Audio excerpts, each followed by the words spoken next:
I'm introducing to you a film dealing with one of the most vital social problems of our time, housing. Because I'm Director of Housing for the City, I shall refer more particularly to the work in Liverpool, one of the world's greatest trading centres. The city is rightly proud of its two cathedrals, its civic buildings, and those which house its commercial and industrial undertakings. Many must have experienced the thrill which a journey along the great waterfront affords. The world-famed docks and the many and varied industries give employment to thousands of men and women. But in the background, there are the congested and worn-out dwellings in which many of the workers are compelled to live. This problem of the slums is common to most of our large towns, and because disease and misery breed where such conditions exist, a nationwide campaign has been entered upon. It is not sufficient for our workers to enjoy modern hygienic conditions at their places of employment, and the purpose of this film is to show what is being done to provide better houses for the citizens of Liverpool.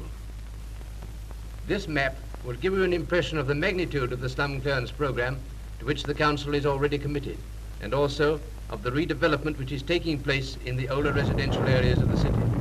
It is difficult to imagine the conditions under which many are living, but such houses as these are being demolished daily. With the passing of the first Post-War Housing Act, Liverpool renewed its warfare against bad housing conditions. This has continued incessantly, and today, not only are new estates being developed on the outskirts of the city, some a mile square, but replanning and redevelopment of areas 40, 60, 90 acres in extent is being carried out. The slums are gradually disappearing, giving way to new development in and around the city. The foundation stone at the entrance to Gerrard Gardens was laid in 1935 by the Right Honourable Sir Kingsley Wood, then Minister of Health, at the inception of the first great redevelopment scheme in this country. The scheme will take 5 years to complete. You will not be surprised to learn that since the war, over £20 million has been expended by the Council on housing. Myrtle Gardens is a scheme of 344 flats, built on the site once occupied by the Botanic Gardens, the rendezvous of Liverpool society for the first 34 years of the last century. The principal courtyard was the site of the Church of the Holy Innocents, which served the Liverpool orphanage. Here there are 2, 3, and 4-bedroom flats, each fully equipped with hot water, baths, and a small kitchen scullery where many important household duties can be performed expeditiously and easily. There is plenty of light everywhere, and the decoration has been carried out in bright colors, a pleasant contrast to the drabness of the insanitary properties from which the present tenants have moved. Each flat is provided with a gas washing boiler and facilities for washing clothes. But at Carroll Gardens, tenants can take their washing to a specially gas-heated drying room and call for it in half an hour, ready for ironing. What a boon on a wet day. Children of all ages are well provided for. At Myrtle Gardens, there are over 4 acres of open space. Many a happy hour is spent in the playground. Where these children used to live, the only open space was the road, and you can imagine the anxiety of parents with the dangers of present-day traffic.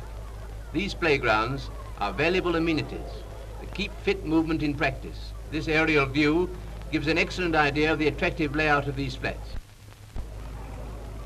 You have seen how energetically the Housing Committee is discharging its responsibility for housing the workers of the city. May I give you just a few figures to illustrate what has already been done?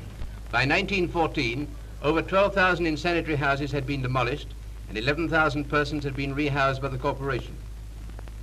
Now the Housing Committee accommodates a population of 122,000 persons.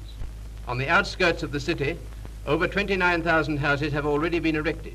Here provision is made for the newly married, for aged couples, and even for families of 10 and 12 persons. These houses have every modern amenity and will always be a valuable asset to the city.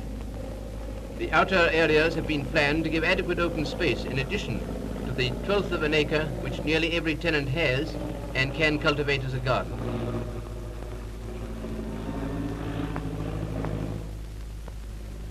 This is Greenway on the Highton Farm Estate, where you see a children's playground and a rest garden for the old people. The Dovecote Estate, of over 250 acres, lies on each side of the Liverpool-Prescott Road. It was here 7 years ago that the first cottages for aged persons were built, a successful experiment which has since been repeated on all estates subsequently developed. The 3,000 houses are grouped around a communal centre in which every necessary amenity is provided. On these estates there are churches, schools, baths, libraries, such as this at Norris Green, which is a self-contained building serving over 7,000 families. In some cases on the smaller estates, the public library and meeting hall are built over the shops. In all cases, a veranda runs the length of the shopping centre so that tenants on the estates are protected on the wettest days and can seek out the best bargain. The building of flats is not wholly restricted to the more densely populated districts of the city. There are some who are unwilling to undertake the responsibilities of cultivating a garden.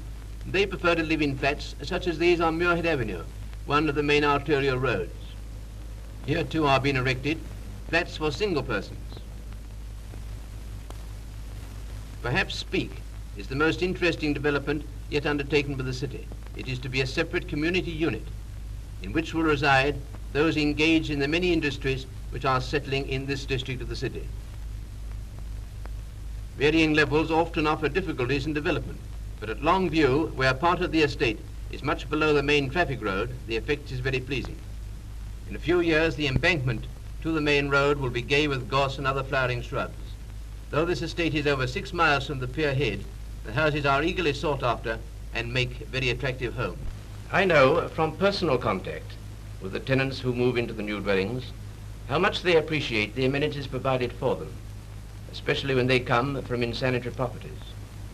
Hot and cold water laid on, wireless plugs, and a variety of methods for cooking. Mrs. Greaves, who lives in Myrtle Gardens, prefers to cook by gas, but I'll let her tell you all about that. As one who has derived considerable benefit through the work of the Housing Committee, I think I should be entitled to speak about the difference it has made in the life of an ordinary housewife like myself. The difference between slum property and this house and its surroundings you can see for yourself. But a big difference is in the amount of time saved by not having to clean out the house, making it fit for human beings to live in. That's what I had to do in the last house, but here we have everything, which makes life easier. Take this kitchen, for instance. Cooking is quick and easy with a modern gas cooker. I can set it at any speed and leave a meal preparing, knowing it will be perfectly cooked whilst I am carrying on with some other work. Washing and ironing used to be a nightmare, but with gas coppers and irons, it's a pleasure. We always had to rely on the fire before to boil the water to heat the irons, but now it's just the turn of a tap. All these appliances are worked by gas. It's clean, and what's more, it's cheap. Before we came here, we couldn't save a penny. The kids were always ill, the clothes were worn out before their time. Gas cost me £1 a week, and coal 3 and 10 a week. The cost of living is low, and our home is perfect. The struggle to make both ends meet has ceased, and we are all perfectly happy and healthy. You have seen a little of the work already accomplished. It is the Council's intention that the slums shall be cleared and overcrowding be abated as rapidly as possible. But that is not the whole problem of housing. There is the responsibility for those who cannot find accommodation, the newly married, that they may start life aright, the large family, the spinster, whom nobody seems very anxious to accommodate. And then there are the aged citizens who have fulfilled all their obligations to the state and who are entitled to comfort and happiness in the eventide of life.